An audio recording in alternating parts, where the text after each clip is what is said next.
Arthur. No, you're not. But you are. You were a little too gleeful about that. That was a little too excited and like, passionate. Hi, I'm Dave Arthur. He would never sound like that. That's true. I'm Dave. I'm Dave and Tristi. He's just, I was saying this morning, Dave's dad had to go to the ER last night, and they did figure out what was wrong, but it was kind of one of those long nights. And knowing Dave, his family is really important to him. Yeah. And all of our families are, but just being able for Dave to be able to just take care of his family and know that, we could handle. Dave's such a lover. I mean, he's just such a loving, all-in guy. It's who he is. Exactly. So he had to do that, and so it's good to know that that's actually starting to work out. Yeah. Dad's feeling like he wants to eat some food. So that's how I got to hang out with Tristi for almost all morning. Milton got 1 hour, and I got the rest of it, and it was awesome.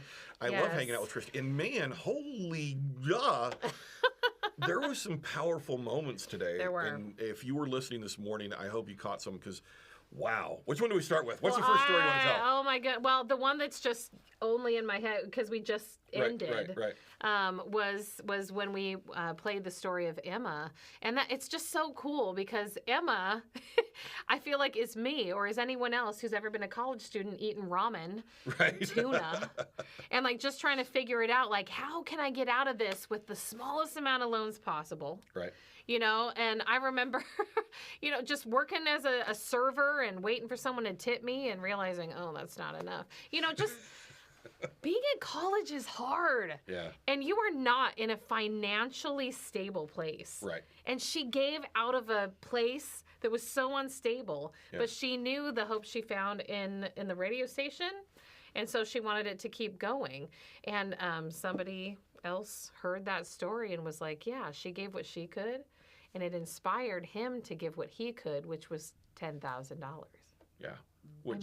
I have no concept of that kind of I'm giving 10,000. There you go. Yeah, I don't know how that feels. I don't know what it feels to give from a place where you have that much money to give. So that's just kind of sticker shock anyway. That's a car. That's I would take me a long time to save up for that. Yeah. So it was overwhelming in the amount, I think at first, kind of that shock. But then it was to settle it into the story of why he gave. And I think that's what's so powerful about fundraising is because each call is a different reason. Mm-hmm. It's a different reason. And whatever your reason, that is how God steps into your story, not in the amount. Yeah. We throw a lot of amounts around. So many amounts. So many amounts. It's a long morning. It's been a good morning. It's a long morning. We're a little slap happy. And by the way, I do have my computer here. So if you're on chat or you're watching, rather, we'd love to say hi to you. So shout out what you're up to today, who you are, while we're here for just a few minutes, wrapping up the morning. Part of what I loved about that was it's the impact. It's because sometimes people are like, I don't have enough. I'm not. You guys are talking about $35 a month. I can't do that. Mm-hmm. Every gift is important because God's economy, her gift, and I don't know how much it was, has had an exponential effect in impacting him. Yes. And that's God's economy. We are a community, and everybody plays their role in the community, which is beautiful and wonderful and glorious and happy and all of that. So that was part of the power of that story. The other story, hi, Stephanie. Good to see you. What are you up to today? Just popped up on my screen. I'm not ADD in the slightest.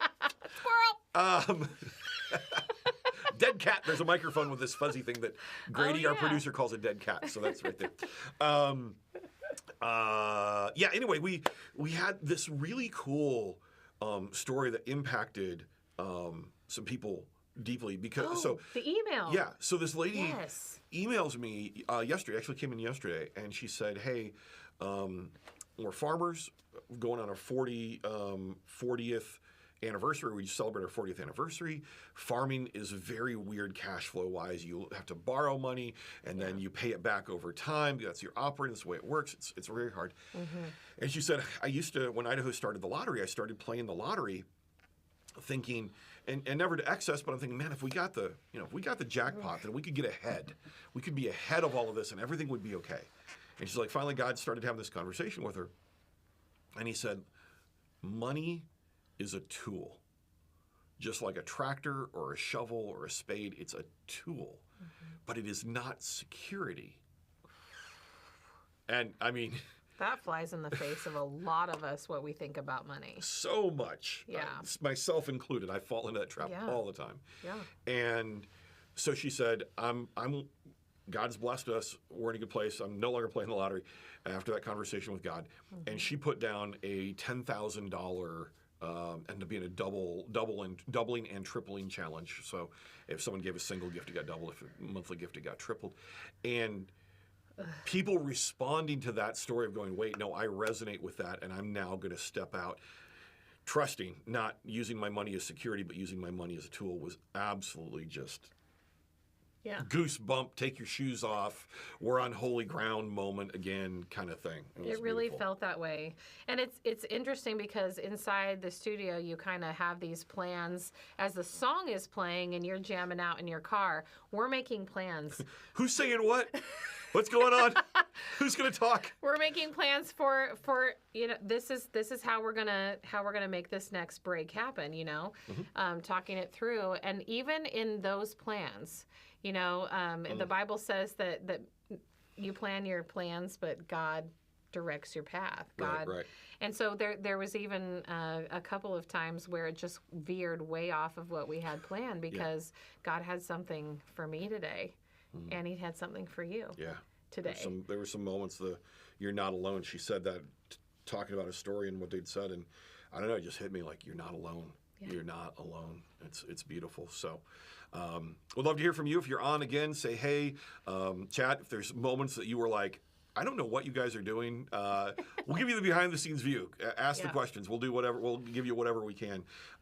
If you've got questions or comments, we'd love to hear it. Fundraising is a very weird time. We know that. We know that it's weird on your end as well. We love, though, seeing the God moments. We love having these moments. The Spirit just came into this place and did something. Oh, sorry. There's my phone yelling at me. So thank you for being a part of the family. If you haven't got a chance to give, of course, you can text GIVE to 208-442-8950 or go to ktsy.org and do that. We're catching up. Day 1 was super slow. Day 2 was better. Day 3, we're catching up. That's good. Looks like we'll be hitting goal. Yeah. And all of that happens because you call, because you give.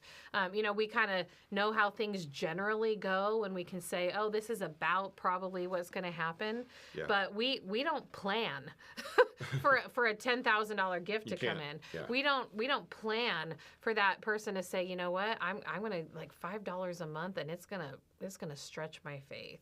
Yeah. We don't know what God's doing, but He continues to provide for KTSY to stay on the air, and we're here for it. And the whole reason for it is, as we've been talking about all morning, Barbara said you've had some really powerful moments, and that she was so moved, and us too. Yep. Oh, yeah. That's your mom. Oh, you got a fan. She was texting with me, and just. My mom grew up in an agriculture community. And so when she heard the story of the farmers, right. I mean, she's been a kid of a farmer. She knows when times are good and when they're bad. And so it really resonated with her on a really personal level. I mean, her dad's passed and her mom's in a nursing home. She hasn't seen her since before COVID. And, but those childhood things shape you. Yeah, they do. The way you are. Yeah. It shapes the way you are. And so, just being able to worship God through the experiences of other people and through giving and, and I get to share that with my family, with my mom. And it's just such a cool honor to be able to be a part of it. That's the thing about giving that I think is so powerful with KTSY is it's not about KTSY, but it is about a legacy that's built in families and in the community. And in, right now, the news cycle, all of it is so negative and divisive, and we don't get along and whatever. And I go, man, I was at a meeting last night for the Harvest Crusade coming up, and I'm looking at all these pastors, and like, we could have a rumble. We could have a theological rumble here really, really fast. Speaking in tongues, not speaking in tongues, pre-trib, post-trib, blah, blah, blah, all this stuff. We could have a good old time, but everybody's focused on Jesus. Yes. Right? That's what unites us.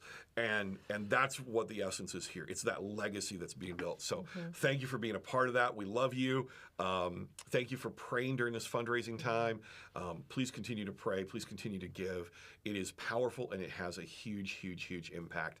Have a great day. We're going to go take a little bit of break because we both have to be back on the radio in a little while. Yes. So thank you. And I'll say this because Dave's not here, but Yes. until we're together again, remember that you're amazing. And we love you.